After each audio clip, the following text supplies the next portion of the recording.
Ernesto, sí, estamos viendo, decíamos, estas dos narrativas, una de celebración interna y otra de una preocupación fuerte. Estábamos revisando también lo que está transcurriendo ahorita en Brasil. Hay una preocupación muy fuerte también en ese país por las implicaciones que podría tener, pero en otros países de América Latina y bueno, y lo que decíamos también, el caso de China, cómo está reaccionando. Pero bueno, ya están aquí con nosotras y con nosotros Federico y querida Laura. Muy buenos días, ¿cómo están? Hola, buenos días.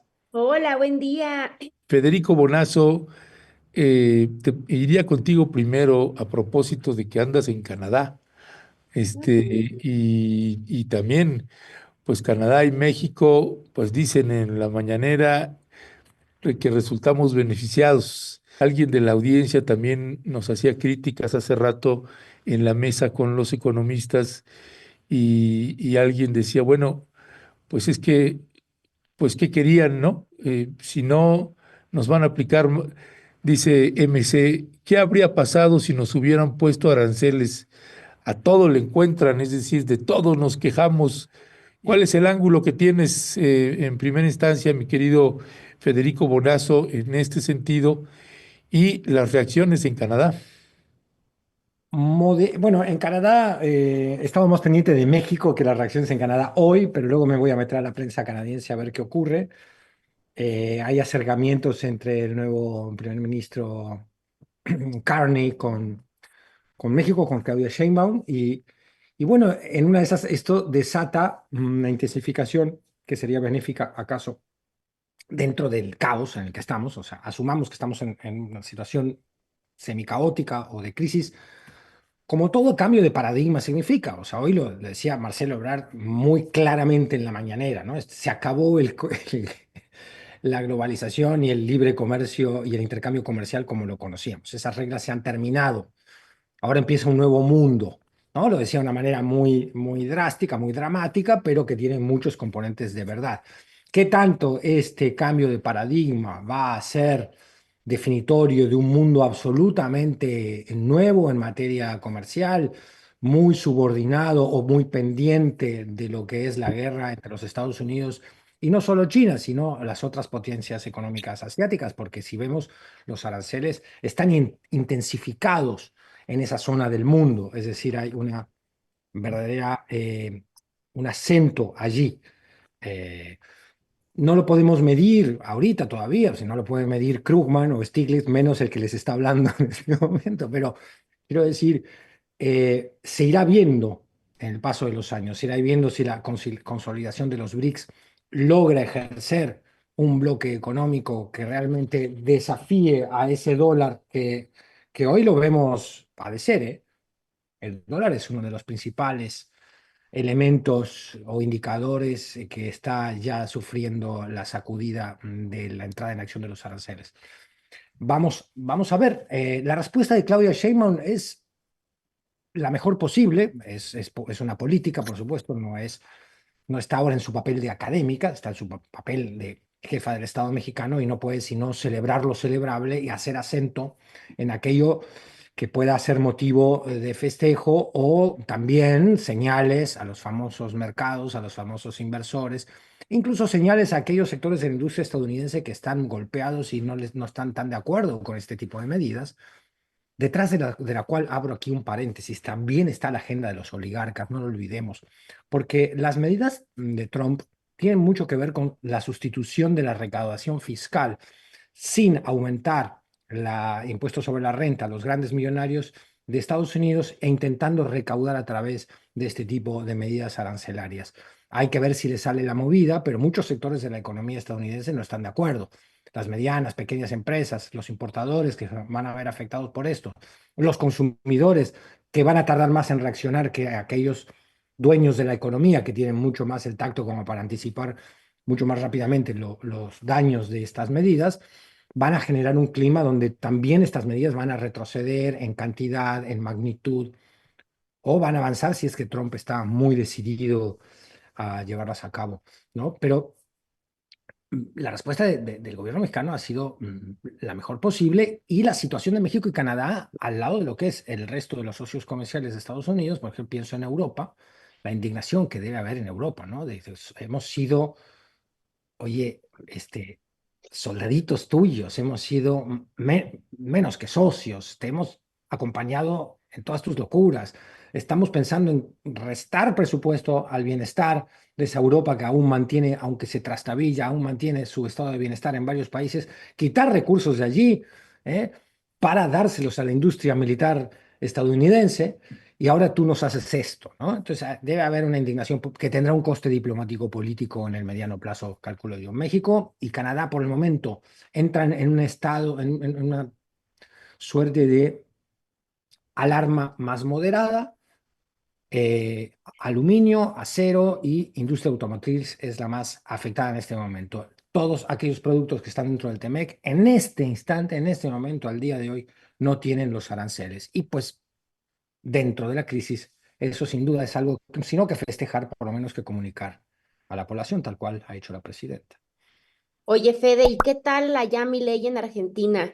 Que pone una canción el pleno día que se conmemora el aniversario de Malvinas, una canción inglesa, ¿no? Que dice Friends will to be friends. ¡Qué No, locura! no, no me aprietes ese voto, porque puedo pasarme la Ya lo mesa de piqué. narrativas en improperios contra ese vendepatria descarado, ¿no? Pues es un secretario que tiene Elon Musk allá en la Casa Rosada, que es un vendepatria, pero que además está acompañado de un gabinete vendepatria y está acompañado de una baja del nacionalismo argentino que se ha concentrado en Lionel Messi y la escaloneta, pero que a la hora de revisar lo que es la política exterior de sumisión obscena y repugnante de su gobierno, pues hay Me gente que sorprende. hay gente que protesta, yo aquí desde el exilio protesto.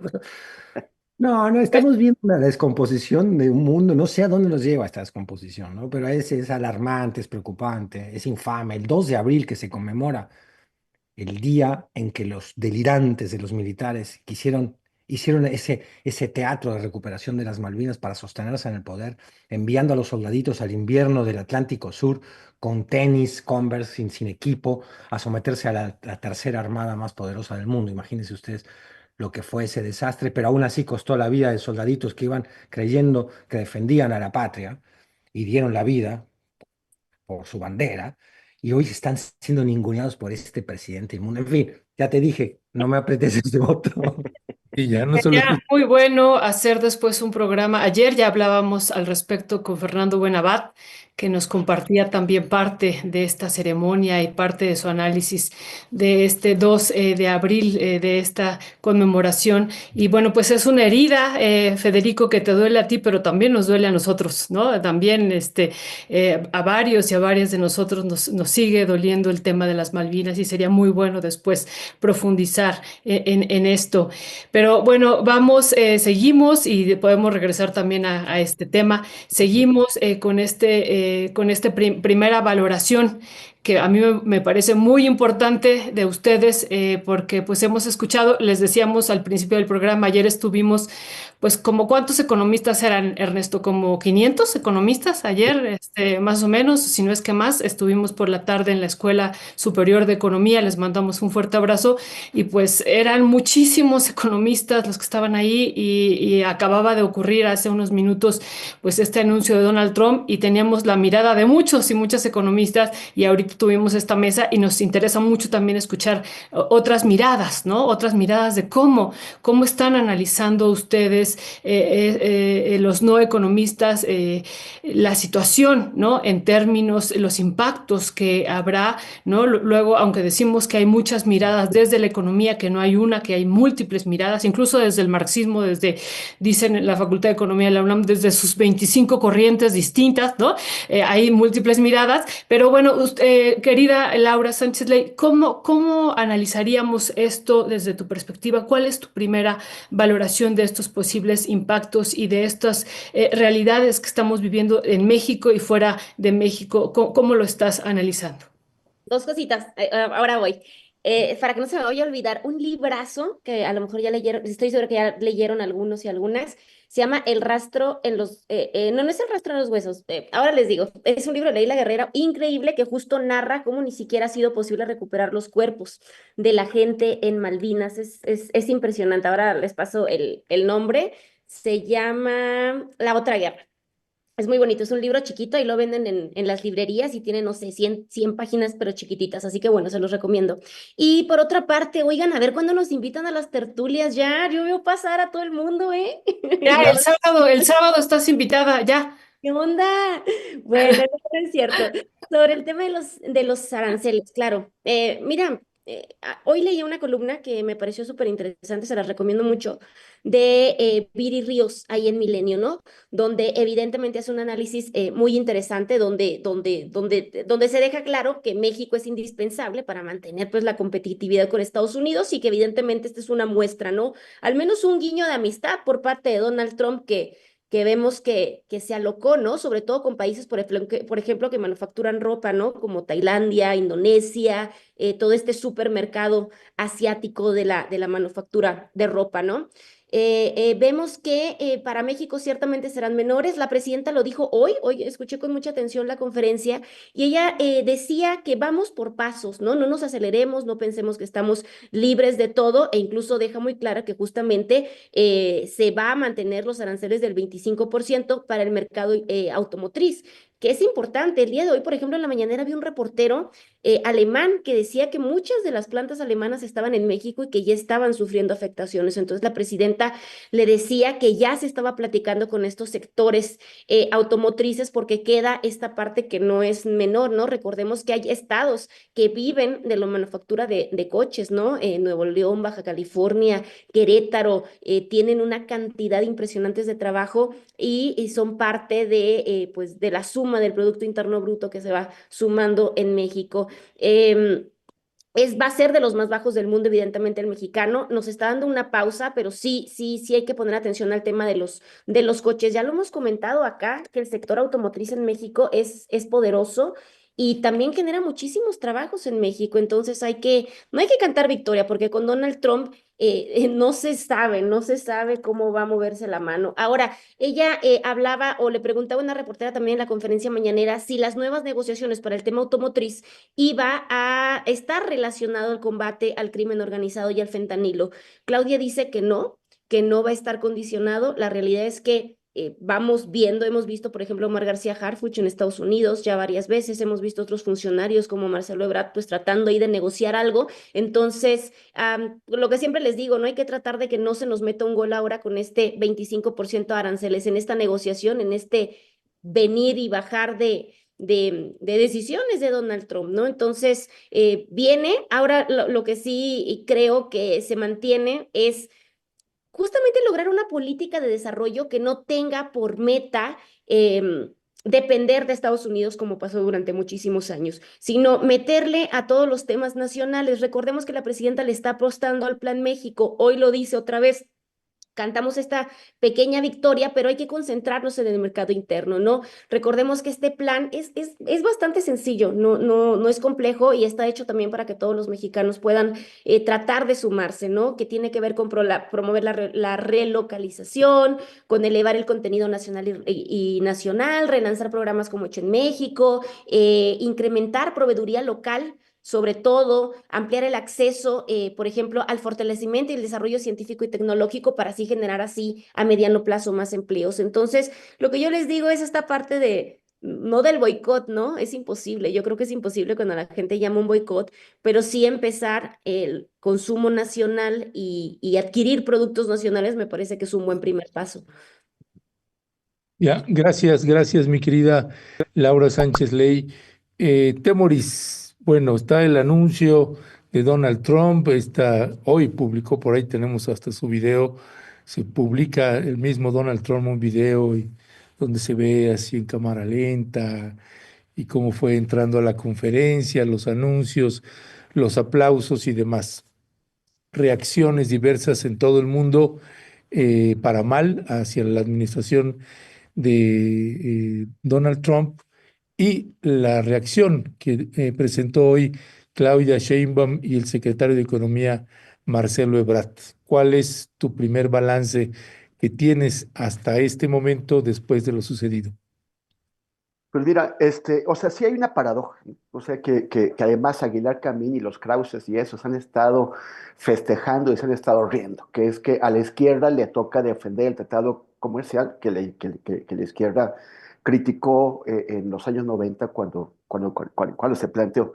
Pero también hay mucho cinismo, porque es como que hace 30 años, en 93, la izquierda decía, oigan, no queremos subirnos a ese carro, no queremos subirnos a ese carro, nos suben ese carro, nos avientan pista abajo, y ahora que la izquierda de toda conocía el carro, pues ni modo que lo descarrile, que lo tire, que se dé, o sea, es lo que ellos pusieron, es la situación que ellos le impusieron al país. Y a falta de una alternativa viable, bueno, pues es lo que se está haciendo. Ese Trump, en serio, que tiene unos, o sea, no deja de sorprender. Ayer declaró, nuestro país ha sido saqueado, expoliado, violado y robado. O sea, ¿se cree que es el presidente de qué? ¿De Haití? ¿Que Estados Unidos, Francia y Europa son los que saquearon? O sea, es el país expoliador, saqueador, ladrón, pero se pone como víctima. O sea, tiene unos niveles de locura alucinantes. Nos toca, sí, defender ahorita, digo, mientras a la izquierda o a lo que sea se le ocurre una alternativa económica, pues lo que dejaron los neoliberales. Es una paradoja, pero es una realidad. Ahora, pienso en algunos otros efectos de lo que estamos viendo. Por ejemplo, que sí se han encarecido algunos productos mexicanos, pero otros no. Y sobre todo, productos de competidores de México en el mercado estadounidense se están elevando enormemente. O sea, veo la relación que hace El País, el diario El País. O sea, los productos de China, que es un gran competidor de México, es 34% más 20%, o sea, 54% de aranceles que no tenían hace un año o hace unos meses, el año pasado. Y ahora sus productos van a tener que competir con los mexicanos, pero van a ser 50% más caros. Los de Japón 24%, los de Vietnam 46%, que es un montón. India, que es otro competidor, 26%, Corea 25%, Taiwán 32%. O sea, eso significa que aunque los productos mexicanos se encarezcan, los de sus competidores se van a encarecer más. Y eso también significa otra cosa. En la discusión que hay sobre la relocalización, sobre nearshoring, hay muchas preguntas sobre si todo esto va a desmotivar a empresas que ya no van a ver a México, pues con tan buenos ojos, en la medida en que se hace un poquito difícil en algunos aspectos su acceso al mercado estadounidense. Pero se está haciendo muchísimo más difícil para las empresas que tienen fábricas o plantas en China, en India, en Corea del Sur. O sea, para ellos se hace prácticamente imposible, o sea, con 50% de aumento sobre sus precios, se hace prácticamente imposible venderle al mercado estadounidense. Entonces, muchas de ellas van a preferir efectivamente venirse a México, aunque se haya encarecido en algunos aspectos producir desde México y venderles a los gringos. Ahora, lo que decía Laura, pues tiene toda la razón. Es el momento de fortalecer el mercado interno, y esto significa seguir en la ruta que ya ha sido establecida en este proyecto, pero profundizarlo, de fortalecer el mercado interno, la capacidad de consumo de la gente, que las personas ganen mejores salarios o tengan mejores ingresos para que puedan gastar su dinero en productos mexicanos. Y tenemos también que venderles a otros países. O sea, Estados Unidos o Donald Trump lo que está haciendo es hundir a Estados Unidos en el aislamiento. Es poco probable que realmente consiga un traslado masivo de fábricas a Estados Unidos, pero lo que sí logra es que todos sus aliados tradicionales, sus socios comerciales, pues miren a otro lado, los obliga a ver a otro lado. A que México quiera venderle a China, a que México quiera venderle a los europeos, a los brasileños, a los argentinos. Bueno, los argentinos no tienen ahorita mucho para comprar, pero bueno, que tengan esas opciones, porque Estados Unidos se demuestra como un socio y un aliado absolutamente no confiable. No se puede uno, o sea, la apuesta que hicieron los neoliberales cuando nos subieron a este carro y nos aventaron pista abajo, pues fue una apuesta equivocada porque nos hace depender de un socio, de un aliado que no es confiable, que en cualquier momento nos da la espalda como lo está haciendo ahora. Muchísimas gracias, querido Temoris, que no te habíamos podido saludar. Muy buenos días, Hola, Temoris. hola. ¿Qué Eh, calor hace? Sí, sí, sí, sí. Bueno, pues vamos, Federico, una cuestión nada más a propósito de lo que ustedes estaban comentando, de lo que te preguntaba Laura y de lo que también estaba diciendo. Voy a hacer un paréntesis y me voy a regresar a lo de las Malvinas. Pues mis hijos crecieron con samba, ¿no? Y uno de los capítulos que me acuerdo que más veían en la infancia, digo, ahora ya son adolescentes, pues era el de las Malvinas. ¿No? Y me parece que algún día veremos si está protegido, ¿no? Los habían eliminado, pero ya volvieron a regresar. Lo vamos a pasar aquí, lo vamos a compartir con la audiencia, porque me parece un capítulo, pues, muy bien logrado de esta serie que impulsaron durante el gobierno de Cristina Fernández, ¿no? Samba, que fue todo un éxito y bueno, pues compartirlo aquí con la audiencia. Ya cierro el paréntesis porque pues es uno de los capítulos bien, bien interesantes. Y volviendo ahora con este tema de los aranceles, Federico, pensando en América Latina, en este sueño de la integración latinoamericana y bueno, en esta imposición de aranceles que te está haciendo también hacia América Latina, pues ¿cuál sería, digo, no sé si lo tenemos que plantear como un sueño, pero también cuál sería también uno de los elementos importantes que podría incluir en este Plan México? Esta integración latinoamericana, cómo podríamos nosotros apoyarnos, ¿no? Como región y para hacer frente, ¿no? A Estados Unidos frente a estos aranceles. Y si eso, digo como un sueño, porque vemos que no se está apuntando hacia ese camino, sino se está apuntando hacia otro, pero ahorita más que nunca, frente a una situación también que se pudiera vivir hacia América Latina, pues sería nuevamente importante volver a plantear esta integración. ¿Qué decir sobre esto, Federico? Mira, sin ser un experto en el tema, me parece que las señales son muy contrarias para cualquier unificación comercial de América Latina. El Mercosur no terminó de jalar, la moneda común tampoco terminó de imponerse como divisa de intercambio comercial. Eh, y si Brasil está mirando al gran grupo económico de los BRICS, con la India, con China, Sudáfrica, todos los que integran los BRICS, que ahora van a tener una reunión a la cual han invitado a México y la presidenta explícitamente ha dicho que no va a ir.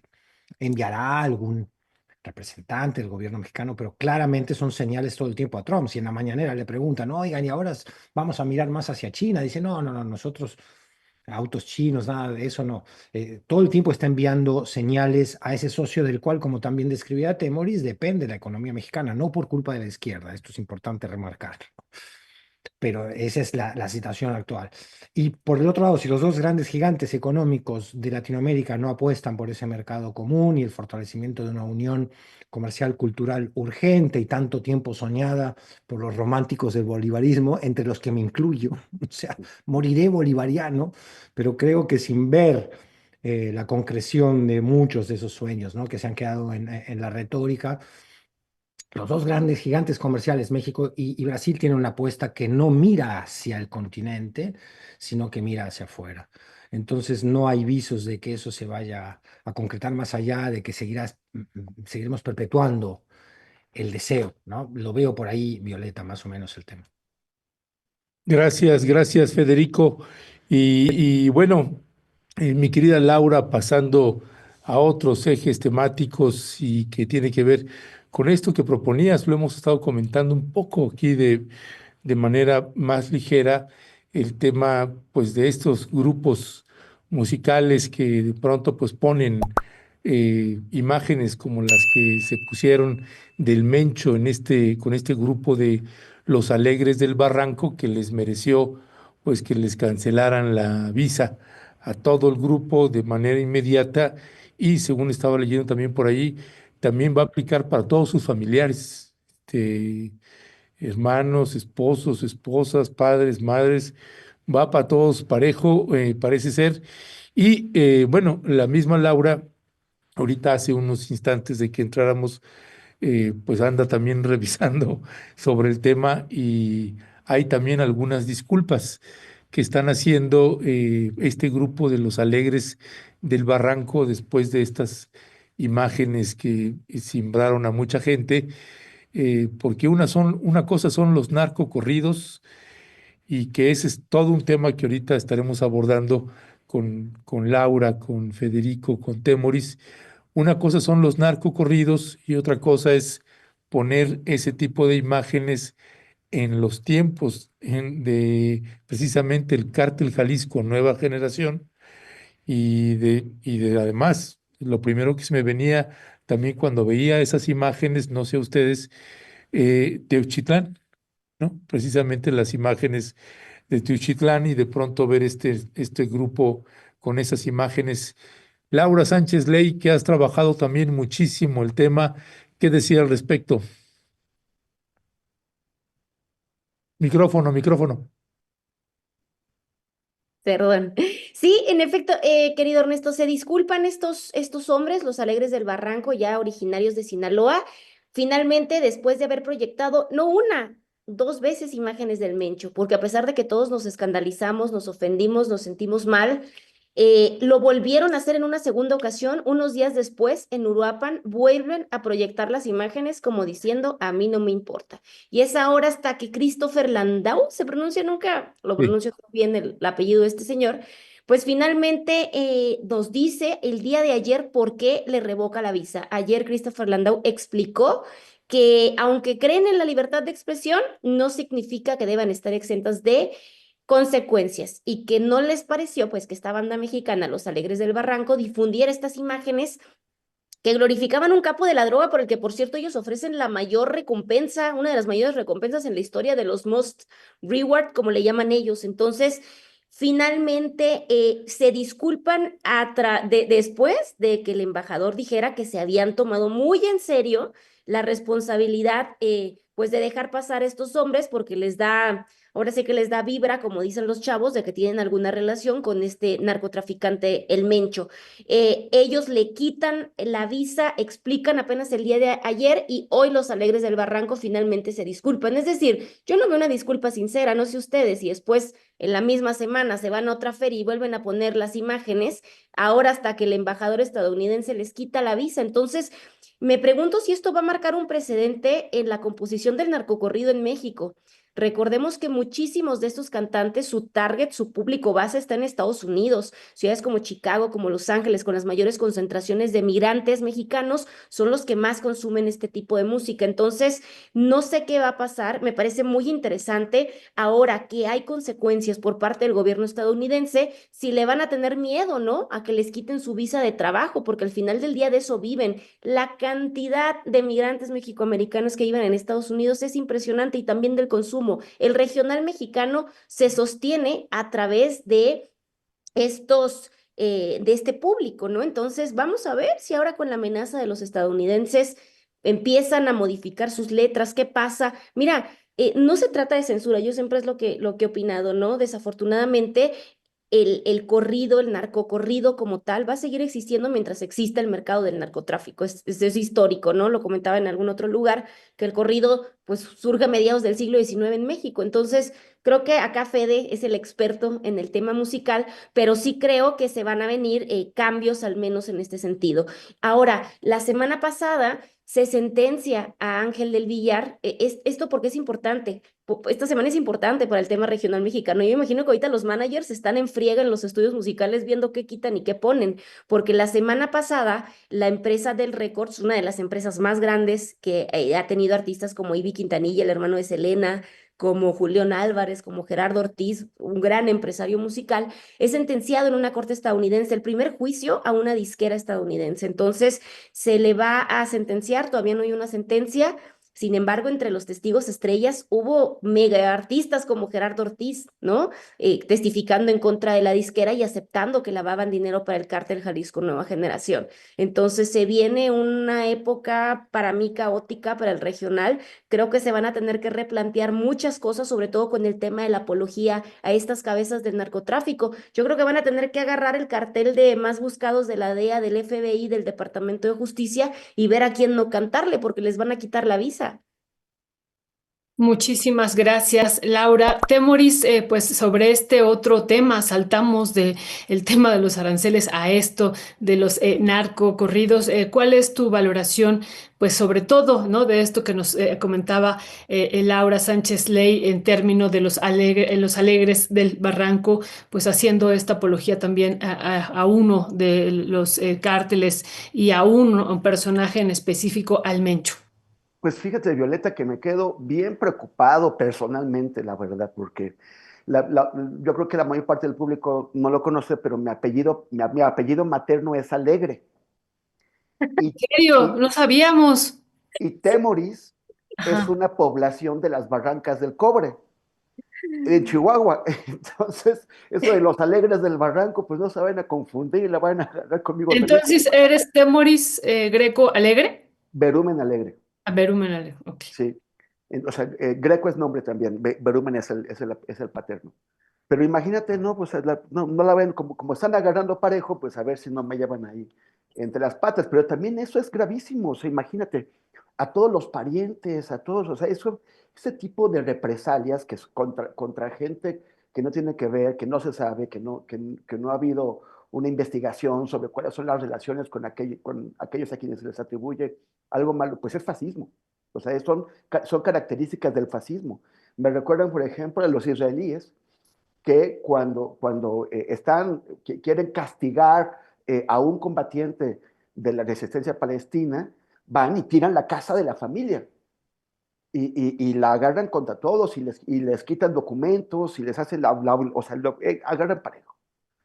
Eso son características del fascismo. Ahora, sí me parece bueno que les quiten la visa a ellos, a los músicos, porque, o sea, ¿de qué forma podemos responder ante este fenómeno que la verdad hace décadas que se está tratando el tema de los narcocorridos? Ahora es el corrido tumbado, pero antes fueron otros. Que no se ha logrado. De pronto no les dejan hacer los conciertos acá, no les importa, tienen unas agendas llenísimas. Y entonces, o sea, creo que mínimo debería quedar claro que los recursos públicos, los de nuestros impuestos, no se usan para pagar a gente que está haciendo normalización y promoción de la cultura criminal, pero pues tampoco podemos impedirles que hablen, ¿no? Entonces eso es un problema importante. La otra cosa que me pregunto es, qué casualidad, yo no recuerdo que hayamos visto algo tan descarado, estas imágenes en toda la pantalla del rostro del Mencho. Una cosa es que en las canciones medio te los mencionen y de pronto así, y otra cosa es que lo hagan tan explícito. Y lo hacen a semanas del descubrimiento de este rancho en Teuchitlán, y lo hacen en el estadio Telmex de la Universidad de Guadalajara. Qué vergüenza para la Universidad de Guadalajara haber permitido que a su estadio le pongan el nombre de una empresa privada, pero bueno, eso es otra cosa. Pero Teuchitlán está a 40 kilómetros a vuelo de pájaro del estadio donde se exhibió el rostro del Mencho.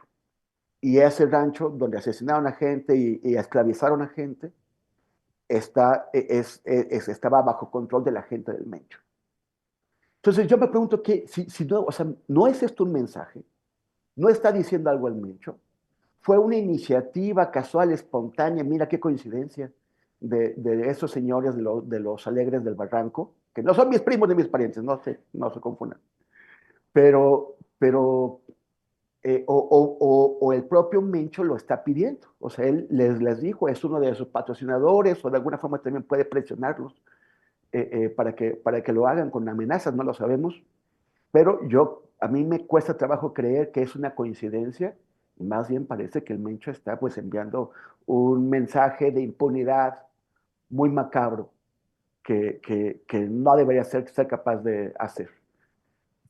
Yo entiendo que hasta ahora los principales golpes que ha dado la nueva estrategia introducida por la presidenta Sheinbaum, pues se los han asestado a Sinaloa, al grupo criminal de Sinaloa, pero el más fuerte desde hace unos años es ya Jalisco Nueva Generación, y son los que se están ostentando. O sea, eso es una ostentación de impunidad de parte del Mencho. Pues tienen que darles más duro, y ojalá que Tenochtitlán se convierta en un punto de inflexión que signifique que se va a impedir que continúe el crecimiento de Jalisco Nueva Generación, y que se detenga a los responsables, empezando por el famoso señor Mencho. Gracias, gracias, Temoris. Hasta hoy me estoy enterando que Greco es nombre. Sí, Pensé que era apellido. Mira, nada más de lo que se viene uno a enterar. Pues bueno, ya nos platicarás los orígenes entonces de nombres y apellidos. Federico Bonazo, precisamente lo que dijo Laura Sánchez Ley, pues un músico como tú, pues claro que tendrá un ángulo y una mirada también distinta a la que podamos tener nosotras y nosotros de lo que es pues ética y moralmente posible en un espacio abierto al público donde haces promoción o alusión de personajes como el Mencho en tiempos de infiernos y otros demonios como los que padecemos o padecen pues muchísimas familias en México en materia de desaparición de personas. Qué tema. Es un tema tan preocupante como fascinante y tiene muchos ángulos de análisis. O sea, está el análisis musical, ¿no? O sea, podemos hacer una comparación de los narcocorridos con lo que eran los corridos originales, revolucionarios, ¿no? Esta balada popular que contaba una gesta colectiva y que festejaba a los héroes de esa gesta colectiva. eh, y luego los corridos que se hicieron a los líderes guerrilleros, ¿no? A Genaro Vázquez, o sea, el corrido siguió siendo un elemento de reivindicación popular de líderes con conciencia social y siempre pensando en una gesta colectiva. Lo que ocurre con el narcocorrido, más allá de que lo podemos analizar musicalmente, que es fascinante, a mí me gusta mucho el corrido tumbado, o sea, soy de los que creen que no hay géneros buenos o malos, hay buenas rolas y malas rolas o mediocres. Y ahí cada género es pródigo en muy buenas piezas, ¿no? Tampoco reniego del reggaetón necesariamente. ¿Qué ocurre? Que el problema está en las letras. O sea, Eh, aquellas letras que glorificaban una gesta colectiva hoy glorifican a un capo violento y finalmente glorifican el nihilismo de nuestra época, ¿no? Ese nihilismo también que ha sido el subproducto de décadas de una cultura súper individualista y egoísta, donde se ha reinstalado la ley del más fuerte. O sea, el narcocorrido exalta la ley del más fuerte, ¿no? Y es un nihilismo y casi es como un existencialismo narco, ¿no? De vive a fondo el instante, el momento, porque vas a morir joven. eh, y exalta todos los valores. Esto está muy bien explicado por nuestro queridísimo Fernando Buenavad y otros que han abordado el tema de la narcocultura desde el punto de vista semiológico o sociológico, digamos, ¿no? Que es muy interesante verlo desde allí, ¿no? ¿Qué representa? O sea, porque también antes de satanizar a la narcocultura y al narcocorrido, deberíamos pensar cómo es que hemos generado sociedades que producen este tipo de fenómenos y expresiones, que se imbrican en la cultura, en la música, en el cine, pero que están hablando de otro tipo de cosas, porque tampoco hay que olvidar el origen. Hay algunos capos, narcos que han sido santificados, clases, a los cuales los que pretenden entrar en el mundo de los narcocorridos y tener un éxito, van a rendir cierta pleitesía y van a dejar sus cartas y sus deseos. Además, es una industria gobernada por las arbitrariedades y los intereses de los capos y los grupos delincuenciales que dicen, sí, este artista va para arriba, como antes lo decían los productores musicales más clásicos, que eran también unos mafiosos terribles, ¿no? Porque no vamos a santificar una época siniestra, la de la payola, tal cual como la conocíamos en la época en que yo empezaba como rockero incipiente en nuestro querido México. Y el que no tenía lana para la payola estaba condenado a no existir. Hoy todo ese esquema de promoción viene directamente de los capos que deciden, este va para arriba, este me lo tiras para abajo, este bueno. Este es un tema fascinante, complicadísimo, que yo propongo no satanizar.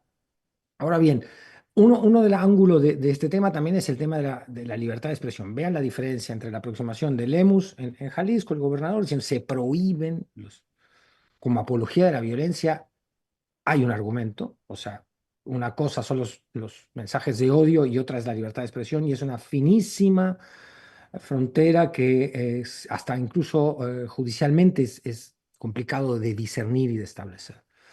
Y Claudio Sheinbaum, que responde con lo que para mí es mucha más sabiduría y incluso sensibilidad popular, es decir, bueno, no vamos a prohibir nada, ¿por qué no promovemos un corrido tumbado, un regional, que tenga otro tipo de letras, un reggaetón que no sea misógino? Vamos a promover eso, ¿no? El Estado contraataca culturalmente, no con prohibición, sino con contrapropuesta, es decir, pasemos a un existencialismo que rescate lo colectivo, que rescate la posibilidad de salvarnos como comunidad, como sociedad, y no solo aplicar la ley del más fuerte, que es lo que como contenido vemos en los narcocorridos, ¿no? Es un tema fascinante que daría para muchísimo tiempo. Yo estoy más con la postura tipo la de la presidencia, la de Claudia Sheinbaum, es decir, censurar provoca el fenómeno contrario, exalta lo censurado y la gente empieza entonces a generar un mercado y un interés, incluso por cosas que antes no lo tenían, pero por el solo hecho de haber sido censuradas ahora lo tienen.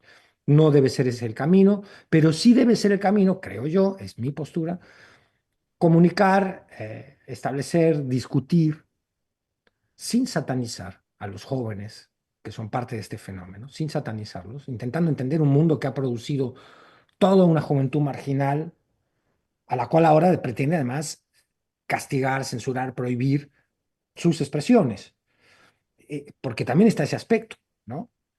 ¿Quiénes son los chicos que escuchan los narcocorridos, los chavos, la chaviza que lo escucha? O sea, ¿por qué está ahí? ¿Por qué está como fenómeno? La sociedad se tiene que preguntar, ¿qué hice yo mal para que la exaltación del dolor y de la crueldad sea parte de la cultura? ¿No?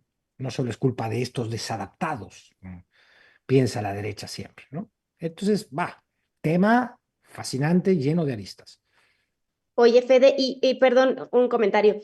Yo es lo que platicaba, ¿no? Que había que contarles de quién están cantando. De repente los chicos no saben, no saben quién es ese personaje del que se está cantando en el corrido. Ayer yo tuve clase en la UNAM y les preguntaba que si conocían el corrido, justo con el tema de Ángel del Villar y de la primera sentencia a una disquera, si conocían a Gerardo Ortiz.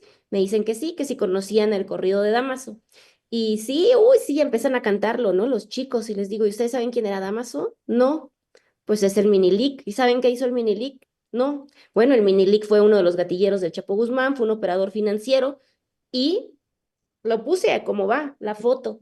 ¿Saben quién era él? No. Javier Valdés, un periodista asesinado en Sinaloa de 12 tiros. ¿Saben quién lo mandó matar? ¿Quién? El padrino de Gerardo Ortiz, Dámaso. Se quedaron impactados los chicos. Realmente creo que el tema es aprender a comunicarles también esto, ¿no? ¿Quiénes son estos personajes que están ensalzando? Porque a lo mejor de repente la segunda vez que lo escuchen, pues ya lo van a ver con otra mirada. Estoy segura que hoy los chicos, al menos en la UNAM, los que yo estuve, les impactó mucho la imagen, ¿no? El Gerardo de Padrino Ortiz, vamos a ponerle así, él le decía el padrino en su canción de Damaso, pues el Gerardo, el padrino, mandó matar a un colega de nosotros y todavía el crimen no se esclarece, ¿no? Y este hombre está ahorita en Estados Unidos como testigo protegido, a gusto el viejón, como dicen ellos.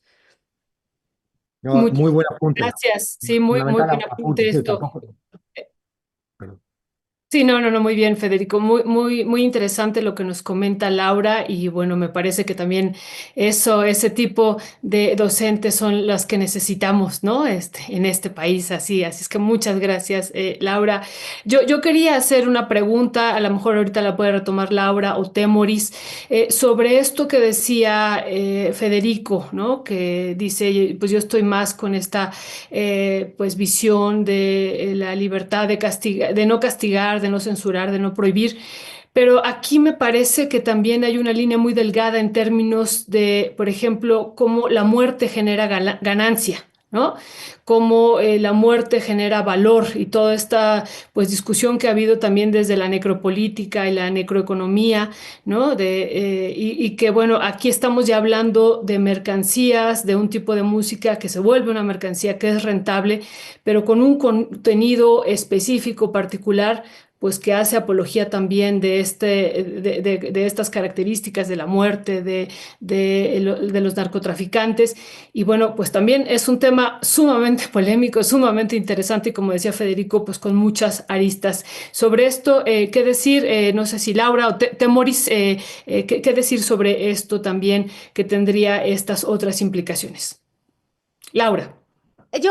Justo bueno, los narcotraficantes están registrando su nombre ante el Instituto de la Propiedad Intelectual. Ahora vemos disputas, por ejemplo, en la familia del Chapo por apropiarse del término el Chapo, ¿no? Eso me parece súper interesante. Tenemos a varios ahí familiares, ¿no? Que están tratando de registrar. Yo le invito a la gente ahí que se meta para que vea también y también nos da un panorama de para dónde ve el mercado de los herederos del narco, ¿no? Ya están hasta capitalizando los nombres de los padres que fueron, pues, capos históricos en México. Súper interesante. Oye, ¿están peleando el nombre, el registro del nombre? ¿En serio? Claro, el del Chapo llevan peleándose muchísimos años ese registro. El Chapo, así como tal, el Chapo. Es una lana. Sí, sí. Oigan, y perdón que yo desvíe también ahorita un poquito el tema, pero quería retomar un poco, si les parece, antes de que ya nos quedan pocos minutos, el tema de Mario Marín, que finalmente, después de una batalla ahí que ha dado también Artículo 19 y Lidia Cacho, se logró que se regresara a Mario Marín del arresto domiciliario, que regresara otra vez al altiplano. Y claro que eso me ponía a pensar en todos los demás, ¿no? En Murillo Karam, en Lozoya y todos estos otros casos que me parece que también, pues es obligado que hay que rescatar esos temas porque están allí en el olvido y el de Mario Marín, pues es un caso que me parece importante, emblemático en materia de impunidad y más que tenemos una periodista como Lidia Cacho, pues que no puede regresar, ¿no? Que está viviendo en España y no puede regresar porque la última vez que estuvo, pues entraron a su casa y intentaron matarla. Mataron a un perrito que tenía, una mascota que tenía ahí Lidia Cacho. ¿Qué decía al respecto, Temoris? Bueno, quería, bueno, ya me perdí con lo que iba a decir hace un rato. Ya estamos con Sí, Mario ¿verdad? Marín. Yo te había dicho Sí. también, Temoris, ajá, pero Perdón, yo pensé que Eh, no, eh, yo era uno, perdón. Sí. pero, bueno, este es uno, o sea, el esfuerzo que ha hecho Lidia Cacho con el acompañamiento que trae, pues es muy grande. Y la verdad es que estos tipos, les recuerdo a nuestra audiencia que no conoce el caso, pues tiene que ver con que Lidia Cacho es una periodista de Cancún que descubrió una red de trata de niños para temas sexuales, o sea, de pedofilia, y que cuando lo expuso, pues los empresarios a los que ella descubrió utilizaron sus conexiones con policías y con el entonces gobernador de Puebla, Mario Marín, a quien, por cierto, se revelaron varios audios en donde estos empresarios hablaban con el gobernador, le decían mi gober precioso, y también entre esos audios salió el de un periodista del Excelsior que se llama Andrés Becerril, que se ponía también al servicio de este gobernador y de esta gente, pues para lo que ellos dispusieran, y el tipo sigue publicando en el Excelsior y es uno de los funcionarios de ese periódico, Andrés Becerril. O sea, yo creo que para los periodistas, ese tipo de gente que mancha la profesión, pues tenemos que recordarlo siempre. Y este, bueno, pero no sabían con quién se metían. Intentaron violarla, la secuestraron en Cancún, la trasladaron por varios estados hasta Puebla, en donde la metieron ilegalmente a la cárcel. Ahí sufrió un intento de violación. Por suerte, mujeres celadoras de la prisión la ayudaron y evitaron esta violación. Pero si no, otra sería la historia. Han intentado matarla pero Lidia Cacho no ha renunciado, ha aceptado el fardo, el peso del exilio, pero no ha renunciado. En 2020, a principios de 2020, el Estado mexicano, en voz de Alejandro Encinas, le presentó disculpas a Lidia Cacho porque el propio Estado mexicano había sido parte de esta conspiración en su contra sin embargo, con todas las disculpas no fueron suficientes como para darle seguridad y para garantizar que toda la gente que está involucrada en esta conspiración contra ella y en la red de pedofilia, pues reciba su sentencia. En algún momento un juez dejó salir a Mario Marín, al exgober precioso, de prisión en una de estas resoluciones totalmente injustas, o sea, que sea prevaricación, que debería llevar a ese juez a la cárcel y que explique por qué hace falta una renovación completa del Poder Judicial. Pues ese es el caso. Qué bueno que otra vez está en la cárcel Mario Marín, pero todavía falta mucho y sobre todo que se le brinde a Lidia Cacho lo necesario para que pueda volver a su país y sentirse tranquila y segura. Muchísimas gracias, Temoris. Pues le damos la palabra a Federico también para hablar de este cambio de prisión domiciliaria. Ya nuevamente regresaría pues al penal y bueno, pues será interesante aquí platicarlo con ustedes y después con los maxi abogados también. Pero Federico, ¿cuál es tu valoración de este caso también que ha sido pues que también nos sigue doliendo a los mexicanos esto que pasó y que esté la periodista en el exilio? Ah, por supuesto, espero que esto implique, si ella lo desea, su regreso. Ella ha festejado la noticia, entiendo, y es clave. El resumen que ha hecho Temoris es inmejorable.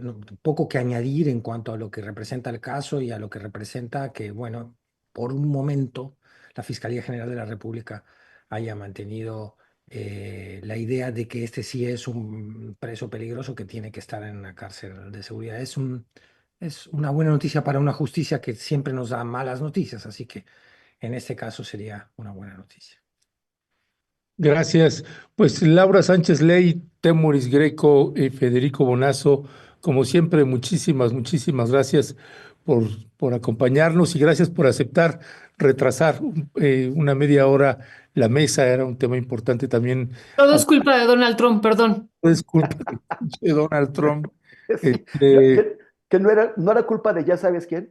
no era culpa de ya sabes quién, pero es que de veras a la hora de pensar en Trump y esto es un tema de los aranceles, pero viendo también lo que está pasando en Medio Oriente y en la Franja de Gaza, responsabilidad otra vez de este mismo personaje es tremendo porque el ejército israelí ya empezó a tomar posesión de una parte del terreno, una importante extensión del terreno de la Franja de Gaza y difícilmente van a salir de ahí. Es decir, es muy probable, salvo que un milagro suceda, es muy probable que el ejército israelí y el gobierno de los Estados Unidos tomen ya posesión, que ya inició la toma de posesión de la Franja de Gaza. Me parece gravísimo lo que está pasando y como todos estamos con el tema de los aranceles, pues es increíble que estas otras situaciones pasen a segundo o tercer término, pero que bueno, pues los medios de comunicación tenemos que ir diversificando los temas de lo que está sucediendo en México y en el mundo entero. Así que, pues muchísimas gracias y si alguien quiere comentar algo para cerrar, para despedir, pues adelante. No, pues esto que estás diciendo es muy importante, Ernesto, es vital, es fundamental. Estamos frente a un genocidio, frente a un despojo, frente a una limpieza étnica, un apartheid. Están también en Líbano, han invadido el territorio, están bombardeando, volvieron a bombardear Beirut, están presionando e invadiendo el territorio en Siria, bombardeando Siria como se les antoja. Ya es abierto el plan de expulsión de la limpieza étnica de Gaza y están buscando a dónde aventar a la población de Gaza. Ya hablaron con Sudán, ya hablaron con Somalia, que les dijeron que no, pero andan buscando a dónde aventar a la gente en pleno siglo XXI. Bueno, sí es peligrosísimo, es terrible lo que está ocurriendo y pues no hay que dejar de hablar de Palestina. Sí, y creo que a Laura también le faltaba dar su comentario sobre lo de Lidia Cacho. Laura, por favor, ¿con qué No, quieres? no, no te que preocupes, querida Violeta. No, no, no, no, no mucho que agregar. La verdad, Temoris hizo un resumen extraordinario. Es una victoria, evidentemente, para un país, ¿no? Que ha documentado más de 171 asesinatos hasta el día de hoy de periodistas. Así que lo celebro. Muchas gracias. Ay, perdón, pues ya hoy me brinqué a Temoris, me brinqué a Laura, qué barbaridad, qué cosa. No, les ofrezco una disculpa, querida Laura, querido Temoris. No, no, No, no. la- Yo creo que bastante distraído aquí viendo varias cosas del Oigan, programa. pero ya se viene la elección judicial, eso sí, pónganse a revisar perfiles a la gente que nos está viendo, por favor. Sé que son muchos, sé que es abrumador, pero váyanse estado por estado. Mire, si eres de Tijuana, revisa los de Tijuana, aunque sea. Y fíjense que ahorita que dices eso, Laura, yo creo que valdría la pena el que cuando nosotras y nosotros vayamos identificando también algunos perfiles que valen la pena para que la gente tenga un poco de, porque nos están escribiendo, oigan, ¿y a Sí. quién recomiendan en Quintana Roo? ¿Y a quién recomiendan en Sonora? Y es un... Es una tarea gigante, pero es cierto, yo también estoy viendo mucho interés en la gente Sí. en ver unas luces, ¿no? Como para dónde va la cosa. Sí, Así, pues tendremos que hacer después algún programa especial, una tertulia con Laura Sánchez Ley, como decía, ¿no? Que sobre estos candidatos, que hay muchos y muchas, y que hay que revisarlos con detalle. Por ejemplo, el lunes creo que ya tuvieron una mesa aquí, ¿verdad, Ernesto? Sobre ese tema, pero Sí. también está el ex procurador agrario Luis Hernández Palacios, a lo mejor lo mencionaron el lunes, pues tiene toda una historia ahí también interesante. Y claro, algunos pueden estar a favor o en contra, pero como dice Laura, pues hay que revisar estos perfiles, hay que conocerlos y hay que irse metiendo más y más. Así es que muchísimas gracias a los tres. Les mandamos un fuerte abrazo, Federico, Laura y Nos Temo. vemos.